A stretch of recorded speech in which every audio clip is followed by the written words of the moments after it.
단 하나의 정통 정치 팟캐스트 정봉재 정국구 시작하겠습니다. 자, 오늘 녹화 일정을 비밀리에 바꾸는 바람에 우리 최강욱 변호사는 모르고 못 왔어요. 절대 얘기 안 해줘. 녹화 시간 바뀌는 거. 자, 좋은 날에 아나운서님. 네, 안녕하세요. 오늘도 혼자 이렇게 부담스러워. 변호사님이 계셔야 되는데 원래 아무 일 안 옆에서 하잖아요. 그러니까 이제 책임이 막중하죠. 안 네. 계시니까. 자, 그리고 우리가 남북 문제를 다룬 지 지금 한 4년쯤 됐는데 오늘이 아마 가장 행복한 날인 것 같습니다. 남북 문제 대한민국 두 명의 최고의 전문가 중 한 명, 진유관 교수님 자리하셨습니다. 와. 네, 안녕하십니까. 인제대 진유관입니다. 안녕하세요. 인제대, 네. 인제대죠? 예, 경남 김해에 있는 인제대학입니다. 예. 제가 김해 출신이에요. 아, 그래요? 네, 하하하. 내가 인제대 학생 맞죠? 예, 맞습니다. 자, 그리고 요즘 가장 바쁘고 핫하게 뛰어다니고 계신 한동대 국제지역학과. 국제지역학과 김준영 교수님 자리하셨습니다. 네, 반갑습니다. 안녕하세요. 자문위원이- 저는 박수 안녕하세요. 없습니까? 자문위원이 10개를 하고 계세요, 지금. 그런 것 같아요. 저도 정확하게 모르겠습니다. 와, 자문 전문위원이네. 네, 주변인이. 예. 알겠습니다. 오늘 녹화하는 날이 1월 9일 남북 정상회담이 자그마치 23개월 만에 열린.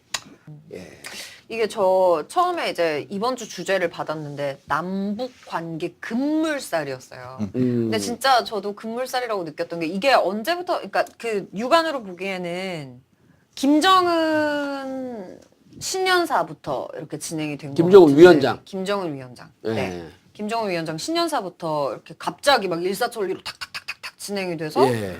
되게 우호적인 관계가 좀 형성이 되어 가는 것처럼 보이는데 갑자기 어떻게 이렇게 된 거예요? 신년사 때 너무 네, 그러니까 친화적인데. 지난번 한 달 전에 네. 저희가 그 129회 때인가요? 예. 그때 이제 북한이 화성 15형 미사일 쏘고 네. 그 당일날 11월 29일 당일날 공화국 성명을 발표할 때 뭐라 그랬냐면 이제 완성했다라는 선언을 했잖아요. 네. 완성 선언. 핵무력 완성. 핵무력 완성. 네, 핵무력 그 완성의 역사적 위협과 로켓 강국의 위협을 실현했다 이렇게. 그리고 1월 1일 그 신년사에도 그 얘기가 또 나오죠. 예, 또 강조가 됩니다. 네. 그래서 그때도 우리가 얘기했던 것이 이게 완성을 했다면 이제는 대화 국면으로 전환할 가능성이 매우 높다. 그게 11월 맞아, 29일이었죠. 11월 네. 29일 날 예. 나온 공화국 성명입니다. 그리고 그 성명 말미에 또 뭐라고 나오냐면 핵 가진 국가로서 세계 평화를 위해서 노력하겠다. 그래서 우리 그때 얘기한 게 평창에 올 가능성이 매우 높고 평창에 와야만 그 문장이 성립이 된다. 이런 얘기를 했었잖아요. 근데 1월 1일 날 신년사에 이게 민족의 대경사라고 축하하면서 평창에 대표단을 보낼 수 있다. 평창 올림픽을 민족의 대경사로 축하해줬어요. 네, 그렇죠. 사변이란 말 썼죠. 그 사변적 사변적. 북측은 올해가 그 정부 수립 70주년이 역사라는 역사적인 해고 예. 남측은 올림픽을 열고 있고 그래서 이제 남측도 민족의 정부 수립 그 10년 그건 맞긴 70년 맞는데요. 남측에는 국제적인 올림픽을 하고 있고 자기들은 공화국 수립 기념일이 9월에 있다. 그러면서 올해는 우리 민족의 어떤 대경사인 해이다. 이렇게 얘기를 하고 있거든요. 그러니까 네. 우리 사실 그 갑작스럽게 신년사에 그런 이야기 나온 것 같긴 하지만 사실 네. 우리 그 전국구에서 이미 지난달에 이제 그런 흐름을 이제 얘기를 했었죠 우리가. 맞아, 맞아. 아니, 대한민국 팟캐스트 공중파 다해서 이 상황을 지속적으로 예측했던 것. 2월쯤 가면 평창 올림픽을 전후로 해서 남북 대화의 물결이 급물살을 탈 것이다. 대화로 분위기가 전환될 것이다. 두 분 다 예측을 했던 거 아니에요? 근데 전부 다 예측했다 그래요? 근데 난 자료화면 다 해서 우리는 확실히 자료화면이 있는데. 그러면 오늘 확실히 자료화면이 갑자기 있잖아요. 예측한 사람이 이렇게 많아졌는지 모르겠어요. 그러니까 사실 12월 달에는 반반인 경우가 많았어요. 근데 그 전부터 그랬잖아요, 우리는. 네, 우리는 그 전부터 올 상반기에 변화가 있을 것으로 우리가 그때 계속 얘기를 했죠. 심지어 평화 공세를 할 것이라고까지 얘기했었어요. 예. 아니, 두 분이 왜 그렇게 예측했던 근거는 뭐였었죠? 근거는 일단 그 두 가지인데요. 예. 그 첫 번째는 북한이 계속적인 어떤 도발, 그 프로보케이티브 액션이라는 그런 행동은 그 출구 전략이 언젠가 나와야 되잖아요. 출구 전략이 나와요. 출구 전략이 나와야 되는데 그 목표점 몇 가지가 있는 게 이제 ICBM의 어떤 완성. 어허. 이라든가 뭐 재진입 기술부터 해서 여러 가지가 있겠습니다만 그런 완성인 것하고 그다음에 두 번째는 제가 그 조사를 통해서 확인한 부분들이었습니다. 특히 북한과 많이 왕래가 있었던 제일동포들의 인터뷰 결과 어떤 그런 흐름들을 이제 좀 찾아냈었고 아하. 그래서 올 상반기에는 분명히 변화가 있을 수 있다. 그게 언제가 될지 빨리 될지 늦게 될지의 차이가 있을 뿐이지 않느냐. 근데 생각보다는 북한이 더 빨리 이걸 선언을 했어요. 그러니까. 그래서 그런 것들은 북한도 뭔가 이 평창이라는 타이밍을 놓치면 안 되겠다라는 생각이 굉장히 강하지 않았는가. 예. 그거 하고요. 두 요거는 번째로? 최근에 다시 생각을 한 건데 네. 북한의 프로그램은 대한민국의 대통령 선거와 맞춰져 있지 않았나는 생각입니다. 지금 탄핵 때문에 대통령 선거가 8개월 빨리 10개월 빨리 오. 진행이 됐는데 네. 딱 이 타이밍에 맞춰서 원래는 대통령이 이때 이때 선출되고 선출됐었어야죠. 이제 그런 타이밍을 시간 타이밍을 가지고 정권 교체 가능성에 두고서는 어떤 새로운 전략도 갖고 있었던 게 아닌가. 그렇게 역계산해 보면 대통령 선거까지는 어떻게든 ICBM을 끝내놓고 그 다음에는 정권 교체가 될 경우에 또는 통일에 관심 있는 정보가 들었을 경우에 대화 국면으로 가려고 하는 그런 계산도 깔려 있었지 않았을까. 이제 이런 추정도 가능한 것 같습니다. 김 교수님은요? 그 2017년 신년사에서 그랬습니다. 거의 다 왔다라고 했었거든요. 예. 그러니까 다 마지막 이제 그러면 이 해가 끝났을 때 다시 말해서 올해 2월 2018년 1월 전까지는 완성의 자기 페이스가 분명히 존재했고요. 예. 아까 말씀하신 것처럼 11월 29일에 톤이 북한이 늘 얘기하는 건 뭐냐면 우리가 누구를 공격하기 위함이 아니라 이제 방어적 조치다. 그리고 방어적 조치가 완성된 부분에서 평화를 사랑하며 평화를 지키겠다고 얘기를 하거든요. 그 다음에 이제 저도 이렇게 듣는 얘기가 그때 여기 와서 말씀을 드렸는데 두 가지였습니다. 하나는 북한 사람들이 좋은 때가 곧 올 거다. 제가 기억하실지 모르겠는데 예. 좋은 때가 오면 곧 만날 겁니다라고 얘기를 계속 했었고요. 그 다음에 또 한 가지가 이제 러시아를 통해서 이제 중국과는 사이가 굉장히 멀어졌단 말이에요. 네. 러시아를 통해서 대화를 중재해달라는 상당한 신호가 왔었거든요. 조셉 윤도 그런 얘기 했었나요? 그러니까 조셉 윤 같은 경우에는 이제 약간 다른데요. 제가 이제 조셉 윤의 60일 법칙을 처음부터 만나면서 쭉 겪었던 사람인데요. 제일 처음에 얘기했는 게 뭐냐면 화성 13을 쏘고 그 핵실험 할 때까지가 40며칠쯤 됐죠. 그때 이제 그 무릎을 치면서 조셉 윤이 뭐라 하냐면 60일 법칙을 내가 얘기를 했는데 북한한테 슬쩍 흘렸고 제대로 얘기를 해가지고 하지 말라고 할 거리라고 굉장히 후회하는 걸 제가 직접 들었고요.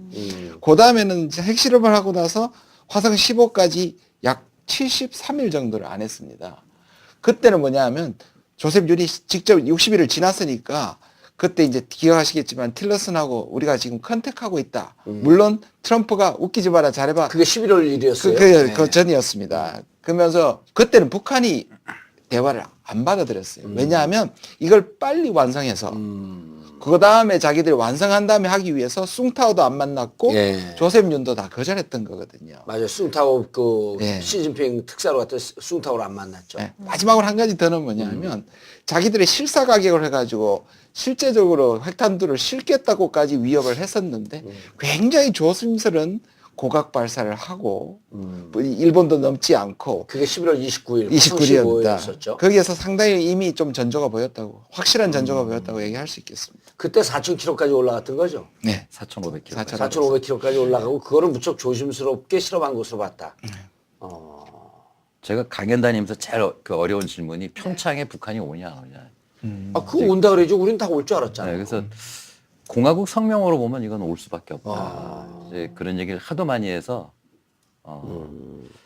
평창에 이제 북한이 참석을 하고 안 하고가 어떤 의미가 있는 거예요? 근데 이제 참석을 하면은 물론 약간 뭐 평화적이고 뭐 약간은 좀 우호적인 느낌을 가질 수 있다. 참석을 하지 않으면은 어쨌든 자기들이 지금 뭐 핵을 가지고 세계를 좀 위협하고 이런 부분이 있기 때문에 계속해서 그걸 가겠다. 그런 약간 위협적인 기조를 뭐 그런 식으로 받아들이면 좋은 되는 건가요? 질문입니다. 근데 저희가 삼수 만에 평창 올림픽을 유치한 거잖아요. 아, 그렇죠. 정말로 아, 많은 선수예요? 예. 삼수만이죠. 오랜 그 소치가 전에 했었고 또 그 전에 어디죠? 거기도 우리가 놓치고 그래서 정말 어려움 끝에 그 삼수만에 평창 올림픽을 열게 된 건데 근데 지금 한반도는 그 어느 때보다도 핵 위기 그 장거리 로켓 위기 때문에 굉장히 국제적으로 불안한 지역으로 지금 인식되고 있잖아요. 그렇기 때문에 네. 과연 전 세계 그 선수단 대표단들이 과연 올 수 있느냐, 또 지도자들이 참석할 수 있냐, 개막식에 여러 가지 어려움이 참 많은 상황입니다.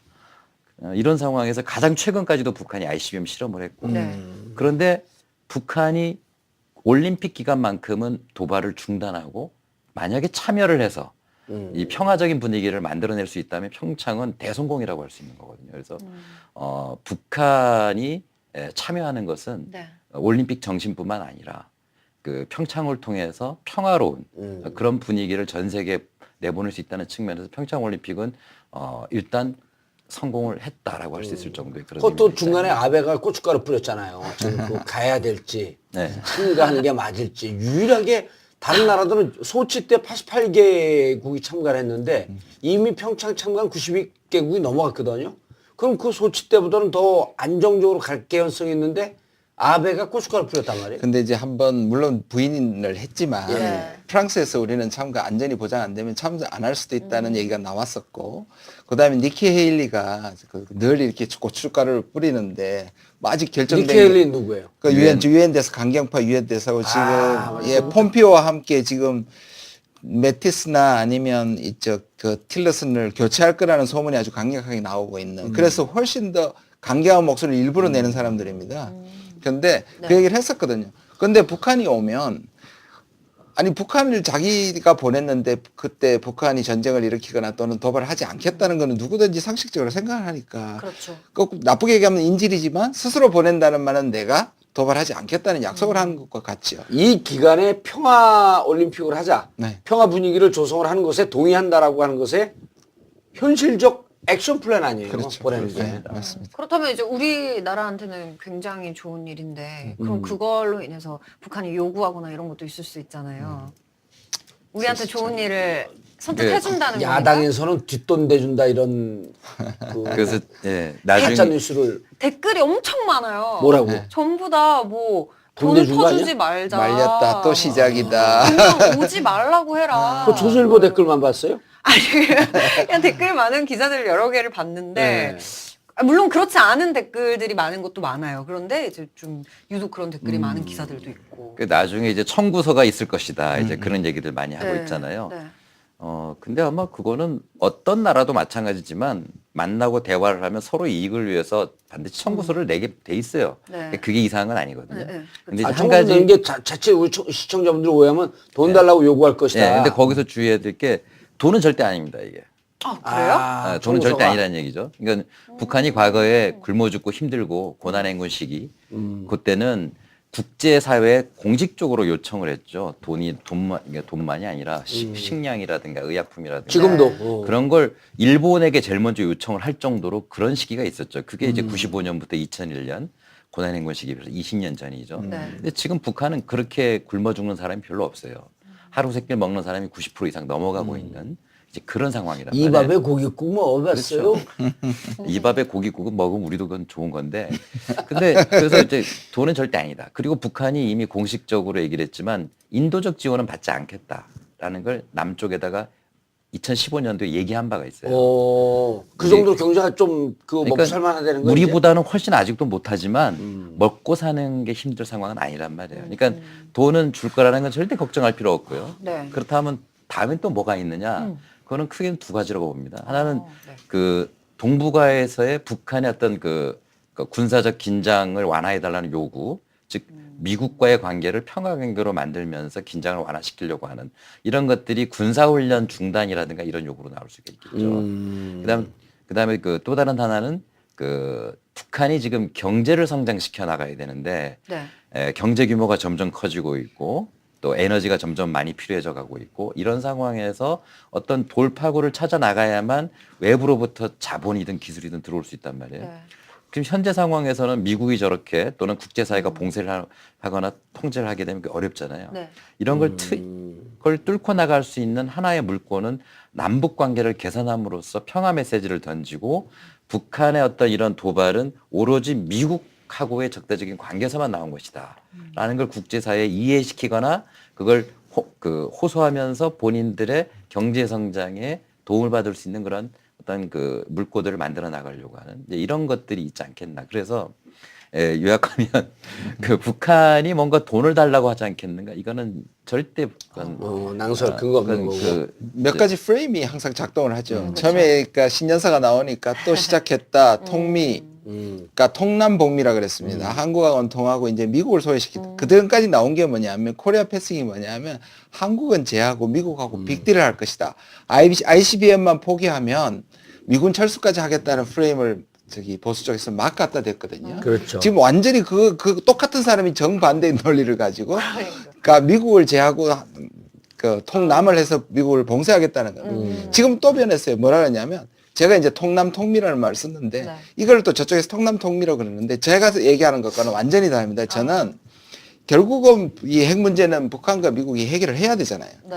그럼 북한이 미국의 적대시 정책을 철회하라고 하는 것이 북한의 목적인데. 그래서 뭐냐면 저는 이제 통남을 통해 가지고 결국 미국하고 북한이 대타결을 하는 쪽으로 가는 경로다라고 얘기를 하는데 저쪽에서 어떻게 얘기하느냐 하면 지금은 한국을 꼬셔서 한국을 이용하지만 결국 미국하고 하게 되면 한국을 다시 배제시킬 배척할 것이다. 이런 프레임들이 또 작동하는 거예요.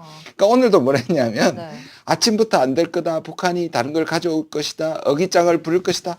근데 이게 지금 계속 잘 되고 좋아지죠. 있어요. 잘 또 진행돼서. 결정적인 게 뭐냐면 중간에 보시면 북한이 점심을 먹으러 갑니다. 네. 그를 이제 이때까지 보면 점심 먹으러 이제 위로부터 평양으로부터 이제 훈령을 받아가지고 틀어버리는 경우가 가끔 있었거든요.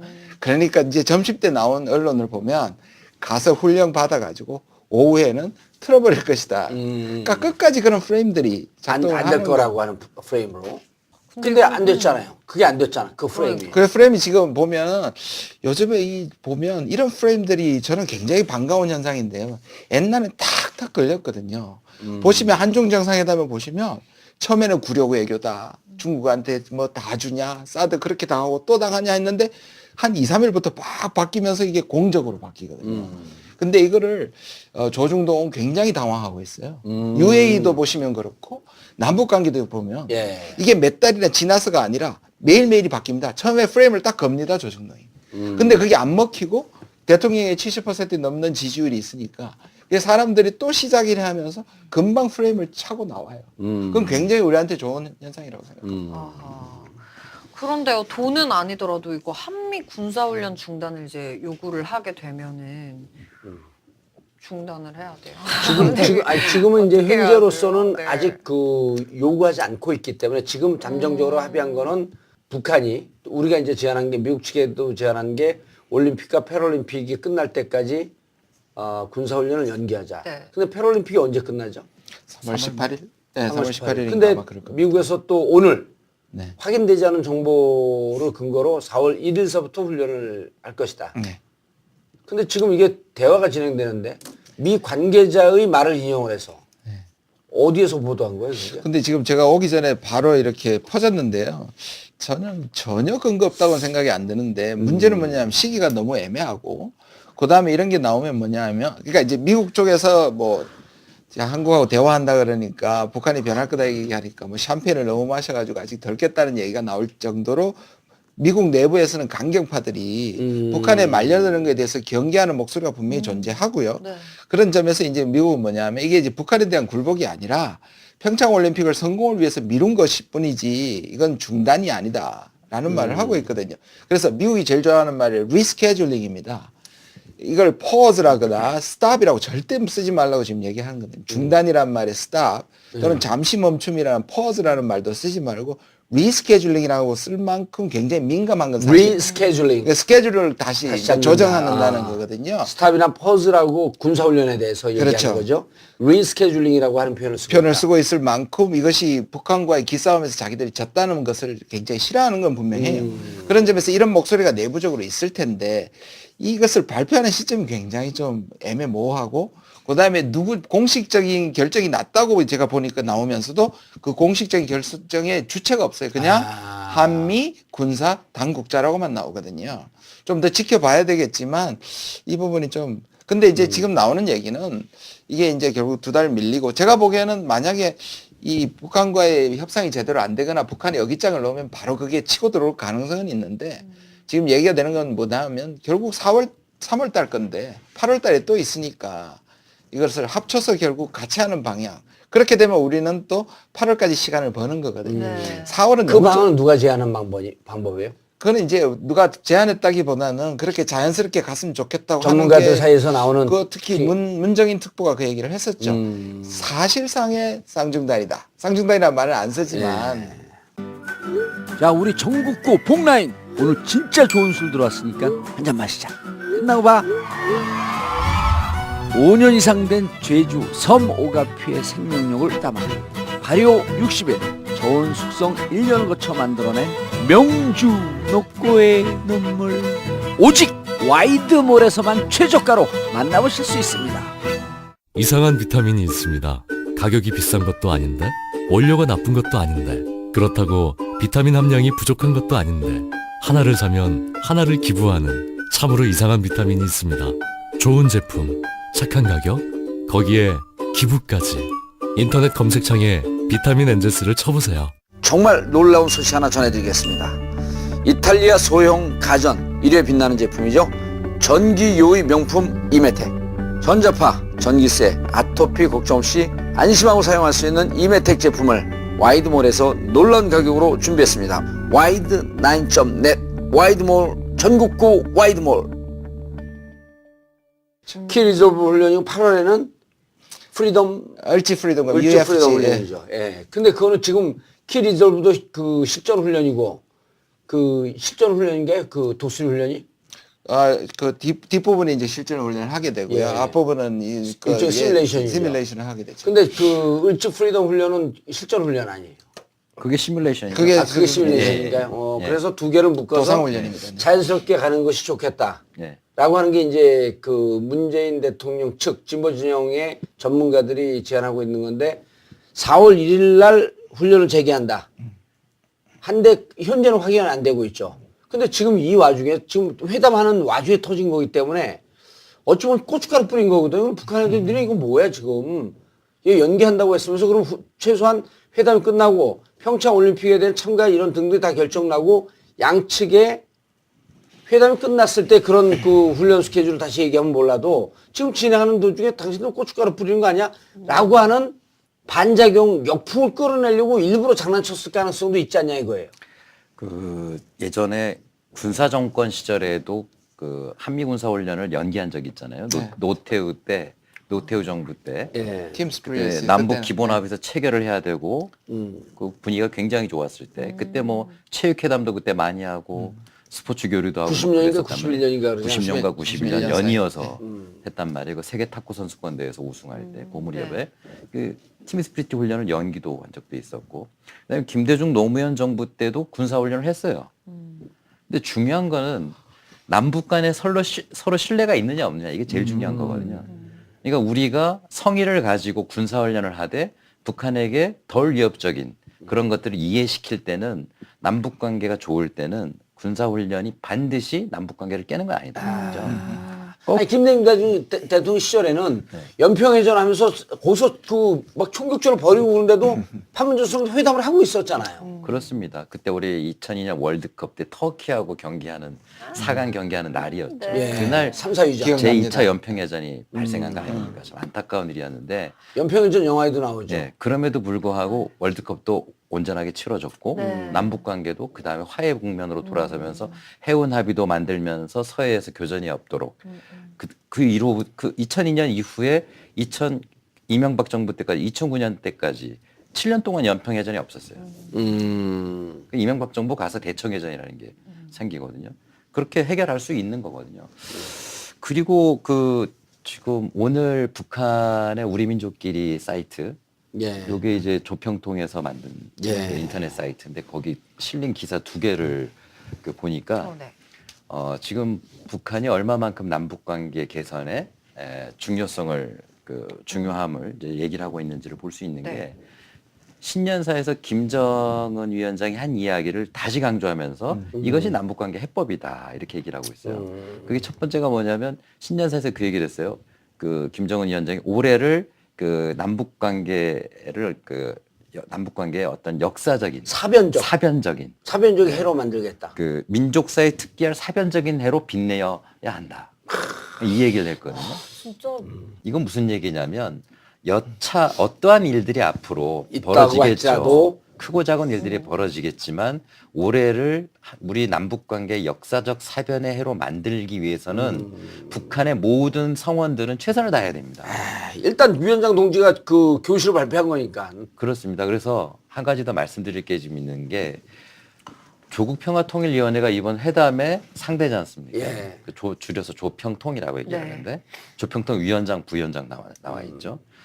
근데 그 조평통이라는 그 단체가 네. 최근에 남한에 대해서 엄청나게 많은 비판들을 얘기를 해왔었거든요. 어떤 가장 대표적인 거는 남북 대화를 하거나 이산가족 상봉을 하려면 2016년 네. 4월이죠. 그 당시에 중국 닝부시에 있는 류경 식당 북한 종업원 13명이죠. 지배인 빼고 12명. 12명을 그걸 유인 돌려보내라. 납치했다고 하거든요. 북한은. 그 사람들을 돌려보내라. 이 사람들 돌려보내지 않고 무슨 대화를 하겠다는 거냐. 이거는 지난 6월 달에도 북한의 조평통 그 담당자가 그걸 다시 AFP에다가 인터뷰를 합니다. 그리고 그뿐만 아니라 또 김리현이라는 탈북자가 있어요. 북한으로 자기 보내달라고 지금 공개적으로 시위하고 여자분요? 예, 여자분. 예. 맨날 그 울면서 사람도 돌려보내야 된다. 그런 걸 인도적인 걸 그런 걸 하지 않고 어떻게 이산가족 상봉을 하고 남북대를 하겠다고 하느냐. 그러면서 남한 정부에 대해서 매우 강도 높게 비판을 해왔었어요. 그런데 신년사의 김정은의 이 선언 이후에 올해를 역사적인 사변의 해로 빛내야 한다.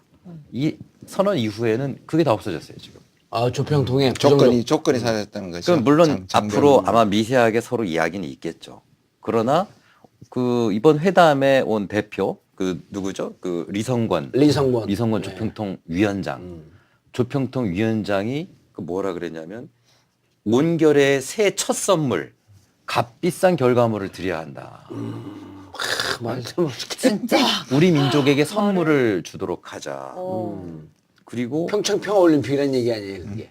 그렇죠. 그래서 이번 평화올림픽에 자기들도 참여하고 참여하는 것도 보통 참여가 아니고 막 고위급 대표단, 응원단. 선수 대표단, 응원단, 그다음에 기자단, 참관단, 구경꾼까지. 참관단, 그렇게 그다음 태권도 아 시범단. 맞아. 이건 뭐 대규모의 이제 그 사절단들을 보내겠다. 합의는 안 됐지만 그렇게 지금 의지를 표명하고 있는 거죠. 네, 그렇게 제의를 했거든요. 그런데요. 역대 최고 규모가 내려온 거 아니에요, 그러면은? 최고 저도 지금 규모입니다. 이제 궁금하네. 그동안은 이제 아시다시피 2002년 부산 아시안 게임 네. 예. 그때 이제 한 280여 명 대구 응원단. 유니버시아드 때 대구 또 내려- 유니버시아드에 2003년에 한 300여 명. 예. 그다음에 2005년에 그 인천에 그 무슨 경기가 있었을 아시안 때 게임. 아시안 게임은 2014년이고 유니버시아드 게임이 그- 그 아닙니까? 아닙니다. 2005년에 인천 육상 선수권 대회 때. 아. 그때 이제 한 100명이 왔는데 그때가 김정은 위원장의 부인 리설주가 왔었을 때였어요. 아. 그리고 2014년에는 황병서, 최룡의 그 사망한 김양건 최고위층 3명이 왔었고요. 그러니까 그 당시에 최대 규모가 300명이었는데 이번에 아마 그 규모를 넘을 수도 있지 않느냐. 그 규모를 넘어서겠죠. 그럼 뭐그 청가단까지 오게 되면 1000명이 넘어가면 또 이제 그 보수 언론에서 추구 언론에서 이렇게 쓰지 않을까요? 예, 그러니까 도대체 대한민국 안보를 북한에다 맡기는 거냐? 그 중에 한두 명이라도 대우를 이탈해서 잠입해갖고 무슨 그 테러나 이런 행위를 한다면 그거에 대해서 책임질 수 있겠냐 하면서 프레임을 또 놓지 않을까요? 그런 스토리를 잘 만드니까. 예, 근데 어쨌든 지금 북측의 이 흐름은 북측의 흐름은 분명히 여러 가지 하고 싶은 얘기 많겠지만 어쨌든 김정은 위원장의 이러한 교실을 어떻게 관찰해야 될 것인가. 남북 관계의 어떤 역사적 사변회를 만들기 위해서 어떻게 해야 될 것인가. 여기에 지금 모든 방점이 찍혀 있기 때문에 약간의 어떤 마찰들이 있더라도 그런 것들을 딛고 넘어갈 가능성이 매우 높지 않겠나. 김정은 위원장의 그 선언이 있었기 때문에. 네, 그렇게 보여집니다, 지금. 이게 분명히 갑자기는 아니지만 느껴지기에는 너무 갑자기로 느껴지고 너무 확고한 의지를 이렇게 딱 보여주는 것 같아서 한편으로는 되게 약간 얼떨떨하다고 해야 되나요? 그러니까 이게 군사적 옵션으로 가고자 네. 했던 거에 대한 부담감도 있었던 거죠. 솔직한 얘기가. 저는 그 분명히 존재했다고 생각합니다. 그리고 지금 미국에서는 뭐 일각에서는 그럼 북한이 진짜 완성했느냐에 대한 퀘스천 마크가 있거든요. 그런데 지난번에 제가 말씀을 드렸지만 이게 100%라는 건 불가능하잖아요. 핵무기의 완성이라는 완성이라는 게 없다고 없죠. 그다음에 그런데 한 90%, 95% 2, 3년 남았더라도 북한이 완성이라 그러면 완성일 수밖에 없는 것이 북한이 나중에 전쟁에 사용하기 전에는 사실 아무도 확인할 수가 없으니까요. 완성이라고 하는 거 실전에 사용해야 되는 예, 거예요. 해야지 되는 거죠. 근데 끊임없이 미국도 계속 개선과 개량을 해야 되는 거니까요. 근데 확실히 북한이 그 뭐 2017년에 약속도 있었지만 그 중간에 말폭탄 가운데 미국이 정말로 북한을 칠 수도 있었다는 두려움을 확실히 느꼈던 것 같고요.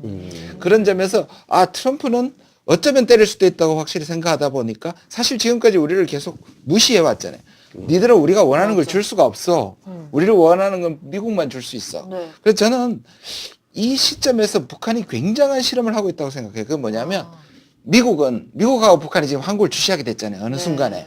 완전히 우리 어떤 면에서 이 운전대가 뭐냐고 비아냥거리던 사람들도 지금 주시하고 있는 건 딱 두 가지 질문이에요. 근데 이게 이제 우리가 통과한 건 아니에요. 뭐냐. 미국은 한국을 보고 한국이 과연 북한을 끌어낼 수 있는 능력이 있느냐를 지금 보고 있을 거예요. 그래서 한번 해봐라. 네. 그러니까 전적으로 100% 된다는 말은 좋지만 할 수 있으면 해봐라는 약간 테스트가 있고요. 네. 지금 북한은 우리를 테스트하는 거예요. 과연 우리가 미국을 설득시켜서 끌어낼 수 있느냐. 저는 북한이 우리를 테스트하고 미국이 우리를 테스트하고 있다. 근데 이건 우리한테 기회지만 그쵸. 굉장히 어려운 너무 리스키한 어려워. 기회지. 리스키하고 이거를 살려야만 한다는 당위는 누구든지 동의하지만 쉽지 않아요. 와, 이거 어떡해요? 그런데 이전에 미사일 발사, ICBM 발사, 그다음에 핵실험 이런 거보다는 훨씬 더 전향적으로 분위기가 바뀐 거 아니에요. 네.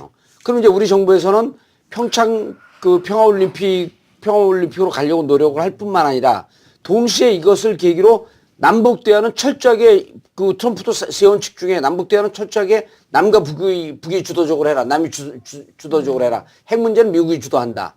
이 입장을 밝혔단 말이에요. 그러면 북한과 대화를 하면서 이 남북 대화의 성과를 갖고 다시 미국을 설득하는 이 과제가 있는 거 아니에요, 우리에게는. 그렇죠. 만나보니 이거 군사 실험 굳이 안 해도 되겠더라. 얘들 완성이라고 하면서 다시 재차 실험에 가능성은 없다. 그리고 북으로부터도 그런 것을 물밑으로 약속을 받고 미국에다가도 좀 더 전향적인 안을 줘야 될 거 아니에요. 그러니까 이제 서로 아까 제가 이제 맡겨뒀다는 걸 이제 테스트 한다 그랬는데요. 이제 어느 순간에 미국도 한국한테 맡겼지만 제대로 안 될 경우나 북한이 어깃장을 낼 경우에는 봐라. 결국 다시 압박으로 갈 수밖에 없다는 부분이 나올 것이고 강경파들이 다시 목소리가 커질 겁니다. 네. 그러니까 틸러슨과 이 조셉 윤이 살아있을 동안에 저는 굉장히 빨리 나가야 된다고 생각을 하고요. 저도요. 이번에 예. 틀어지게 되면 다음에는 진짜 군사적 옵션으로 갈 위험성도 있을 것 같아. 그러니까 지금 이제 제가 지금 뭐 작년부터 쭉 얘기하는 게 bad cop, good cop, 예, 좋은 경찰, 나쁜 경찰 놀이를 하는 건데요. 그러니까 미국은 계속 나쁜 경찰, 계속 압박을 하고 우리는 good cop으로서 대화를 하는 일종의 분업화를 하려는 거지. 근데 이 분업화의 가장 관건은 뭐냐 하면 한미 간의 공조예요. 그래서 저는 트럼프가 나중에 우리가 관여할 시간이 있을 거다. 미국은 지금까지 압박만 할 줄 알았지 한국하고 대화나 인게이지먼트를 한다는 데서는 아무 안이 없다는 걸 제가 여러 번 확인했거든요. 미국은 일단 북한이 굴복할 때까지 가겠다는 건데 북한이 굴복 안 한 거거든요. 그럼 이 시점에서 한국이 인게이지먼트와 프레셔를 같이 사용할 때 이것이 작동한다는 거를 미국을 보여줘야 되는 거죠. 그래야 미국을 끌고 와야지 북한하고 미국을 어떤 의미에서 이제 중재를 할 가능성이 커지는 것이죠. 그게 진짜 운전대론이겠죠. 너무 어려운 과제가 될 것 같아요. 그만큼 오랫동안 이게 매번 얘기하지만 이명박 박근혜 정권 9년 동안 단절시키는 걸 복원시키기가 이렇게 힘든 거예요. 그러니까 남북 국내의 남남 갈등, 여야 진보 보수 갈등이 있더라도 남북 문제는 쭉 갔어야 되는 거예요. 이번에 요구한 게 우리 쪽에서 요구한 게 이산가족 상봉 그리고 군사 당국 회담 개최. 근데 이산가족 상봉이야 모두들 아실 거고 군사 당국 회담 개최는 굉장히 갈수록 나날이 그냥 날카로워지시는데요.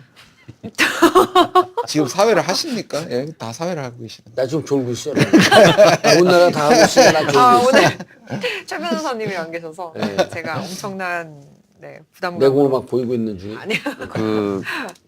지금 군사당국 회담을 하자고는 우리가 7월 달에 문재인 정부에서 제안을 했는데 북한에서 반응이 없었잖아요. 근데 이거는 이미 작년에 김정은도 신년사에서 그 군사당국 회담 필요하다. 그만큼 지금 위기가 고조되고 있다. 그렇게 작년 신년사에 예, 2017년 신년사에 1년 전에 얘기했어요. 김정은이도 그 얘기를 했었거든요. 그래서 작년 7월에 우리가 제의한 거는 사실상 잘 남북의 아기가 잘 맞는 그런 제의였는데 근데 이제 북한이 계속 도발해야 되는 프로그램이 있는데 지금 회담하기는 되게 이상한 거였죠. 그 당시에는. 근데 이제 지금 완성선언한 이후에는 북한도 지금 나올 수 있는 그런 입장이 있는 트램 핵무역 있는 것 완성. 같아요. 그래서 다행인 거는 그 오늘 이제 그 군 통신선 다시 복구하기로 합의했고 그 의미가 뭐예요? 예. 군 통신선이라는 거는 일촉즉발의 위기에서 서로가 오해를 하지 않고 오해로 인한 좀 그 진정한 그런 한라인이죠. 어떤 한라인. 예, 문제를 그 불식시킬 수 있는 야, 니네 게 미사일. 없었어요? 그럼, 아이, 그 지금 군통신선이라는 확성기로만 거는- 얘기했다니까요. 가장 기본적인 거는 이제 판문점에 네. 판문점에 이제 남북이 서로 하드라인을 가지고 이제 얘기할 수 있는 그 라인이 제일 중요하고 그다음에 휴전선 일대에 전부 전화 라인이 한 20여 개가 있습니다. 20여 개가 있는데 개성공단 그 2016년 2월 달에 중단해 버렸잖아요. 그때 이제 북한이 중대 발표를 하면서 모든 채널을 다 중단시켜 그때 그렇게 버립니다. 됐구나. 그다음 이후에 어떤 일이 벌어지냐면은 휴전선에서나 또는 해상에서 무슨 일이 생겨도 통화할 방법이 없는 거예요. 그래가지고 예를 들면 북한의 어선이 내려와도 네. 우리가 이제 됐지? 메가폰으로 얘기했잖아요. 메가폰으로 그 확성기 방송으로 언제 보낼 테니 와서 데리고 가라. 뭐 이런 석기 시대와 같은 그런 일들이 벌어졌는데 네. 그런 문제는 큰 문제가 아니지만 예를 들면 어떤 2005년에 목함지뢰 사건과 같은 그런 위기, 그 휴전선에서 지뢰가 폭발해가지고 우리 2015년 아니에요? 2015년 8월입니다. 그때 정말 전쟁 위기까지 갔었거든요. 그때 아, 그래갖고 목함지뢰 때문에 우리도 그 근처에다 뭘 발사했다는 거 아니에요? 그때 무반동 총을 쐈다고 하고 예. 북측이 또 공격했다고 하고 그런데 유엔에서 조사했는데 결과를 발표를 안 했어요. 뭐냐면 북한에서 쐈기 때문에 우리가 쐈다고 했는데 북한에서 쏜 탄피를 찾아내기가 굉장히 어려운 측면도 있고 굉장히 복잡했습니다. 그래서 아직도 그건 공개가 안 돼 있어요. 아니 예를 들어서 북한의 남측을 향하는 그 미사일, 장사정포 뭐 이런 것 중에 하나가 실수로 그 부대의 실수로 한두 발이 쏴질 수가 있거든요. 그럼 전쟁이 됐네 그러면서 우리가 바로 대응 사격하는 게 아니고 야 이건 날라왔는데 이게 무슨 의미야? 그럼 우리 군부대에서 작은 소란이 있었고 실수로 발사가 됐습니다라고 하는 걸 양측이 얘기를 해야 되는데 지금까지는 20개 전화가 다 끊겨 있고 안 받았었던 거예요. 그 중에 하나를 오늘 개통한 거죠. 예, 이제 내일부터 개통하는 걸로 오늘 이제 합의가 됐고요. 네. 또 하나 예를 들어 보면은 연평도 포격 사건 때 예. 그게 2011년 11월인가요? 연평도 포격 사건 때도 우리가 포사격 훈련을 연평도에서 하니까 북측이 오전부터 판문점을 통해서 계속 하지 말라고 전화 온 거거든요. 계속 아침부터 전화가 왔고 오후에 다시 전화했고 이제는 그런 포문 연다까지 연락하고 그래도 계속 하니까 결국 북한이 쏜 거거든요. 그러니까 그런 뭐 연락한다 그래도 무시하고 우리가 그냥 서로 무시해버리면 문제는 생길 수는 있어요. 그렇죠. 그러나 서로의 연락을 알 수 있느냐 없느냐 중요한 거거든요. 한 가지 이제 또 무슨 얘기가 나오냐 하면 또 네. 프레임인데요. 아니 우리 미국 혈약 없이 이렇게 군사 통신선을 연결해도 되느냐 하는 얘기가 나오는데요. 7월 달에 군사회담 얘기가 나왔을 때 우리가 제안했을 때 미국에서 굉장히 의심을 했었어요. 그때. 이게 뭐냐 도대체 지금 그걸 연결하는 지난해 7월. 그때 전화를 해가지고 문 대통령이 트럼프한테 이해를 시킨 게 뭐냐. 이거는 북한이 원하는 구축 회담도 아니고 비핵화 회담도 우리가 마음대로 하는 게 아니고 유사시에 발생할 수 있는 사고를 막기 위한 안전장치 이걸 한다는 거에서 충분히 이해가 그때 됐거든요. 네. 그때가 지금 북한이 받아들여서 이걸 통한 거기 때문에 미국하고의 공조와도 아무런 상관이 없습니다. 그래서 그것과 아울러서 그다음에 우리가 휴전선에서 확성기 방송을 했잖아요. 그러니까 대북 체제를 비판할 수 있는 그런 내용. 그다음에 우리 노래라든가 우리 한류를 퍼뜨려서 북한 네. 군인들의 어떤 사상을 흔들어 놓을 수 있는 그런 전략이라든가 이런 것들을 했는데 그런 것들조차도 사실 상당히 남북 관계 긴장을 유발할 수 있고 또 북한 측도 우리들이 예를 들면 이제 전단 삐라라고 얘기하죠. 네. 전단을 뿌리는 것들에 대해서 사격을 한다고도 하고 이런 일들이 계속 네, 발생하잖아요. 그렇기 때문에 휴전선에서는 군사회담이 정기적으로 또는 특정한 일이 있을 때마다 진행되지 않으면 네. 위기로 갈 소지가 굉장히 높기 때문에 군사회담이 열리는 건 매우 중요하다. 그래서 지금 문재인 정부는 휴전선 일대에서의 위험할 수 있는 그런 것들을 남북이 합의해서 없애나가자. 확성기부터 시작해가지고 서로에게 위협이 될 수 있는 것들. 진짜 그런 건 필요한 이제 거네. 군사회담을 통해서 해나가야 되는데 이것은 남북이 서로 원하는 바이기 때문에 계기만 만들어진다면 얼마든지 가능한 일이 되지 않겠나. 지금 이번에 회담 진행되고 아직 그 합의문이 안 나왔나요? 지금 전화가 막 울리는 거 보니까 나온 것 같아요. 예. 참 제가 기자들이 전화가 오기 시작하는데 나왔죠. 나온 것 같아요. 그래서 전화가 온 것 같아요. 이거 합의문을 보고 그것만 해설하고 끝을 내겠습니다. 결국은 남북이 성공적으로 합의문을 이끌어냈네요. 무척 의미 있는 거예요? 예, 상당히 의미가 있죠. 어떤 내용들이 포함되어 있어요? 그래서 합의문에? 네.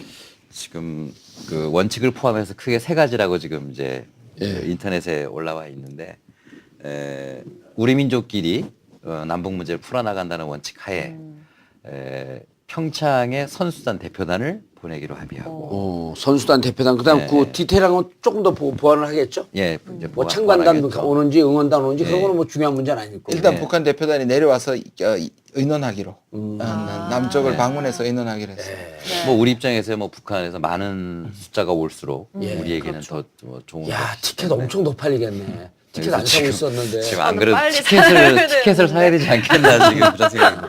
그다음에 또 중요한 거는 네. 아까 우리 좋은 날의 아나운서께서도 얘기했지만 남북 군사회담 네. 굉장히 중요한 문제인데 군사회담을 열기로 합의했다고 그럽니다. 역시 이건 우리가 뭐 저 점쟁이도 아닌데 어떻게 예측을 했는지 이거는 남북이 서로 요구하는 그렇죠. 것이다. 다만 계기가 안 주어져서 그런데 네네. 역시 이것은 이제 합의된 것 같습니다. 네네. 그래서 아마 지금 오늘을 계기로 해서 아마 남북이 좀 더 그 후속 회담들을 아마 진행하면서 구체적으로 어떻게 앞으로 일정을 잡고 진행할지 논의가 되지 않겠나. 이산가족 상봉 같은 경우는 이제 차차 협의를 해 나가는 거겠죠? 네, 이산가족 상봉은 이번에 합의에서 제외된 걸로 지금 네. 알려지고 있는데 역시나 아까 말씀드렸듯이 조평통이 그동안 그 북한의 식당 종업원들 그들을 예. 돌려보내라라고 그동안 그렇게 요구했고 그것이 안 이루어지면서 어떻게 이산가족 상봉하겠느냐 이런 얘기가 있었는데 갑자기 그걸 다 깨고 이산가족 상봉을 하겠다는 것도 아마 그들의 입장으로서 쉽지 않았을 것이다. 네. 그런 생각이 듭니다. 그래서 과연 이 문제는 앞으로 긴밀한 서로 협의를 통해서 할 수 있는 방안들을 좀 찾아 나가야 되는 그런 문제가 있지 않겠나 싶습니다. 지금 평창까지는 큰 문제가 없을 거라는데 이제 대부분이 동의를 하고요.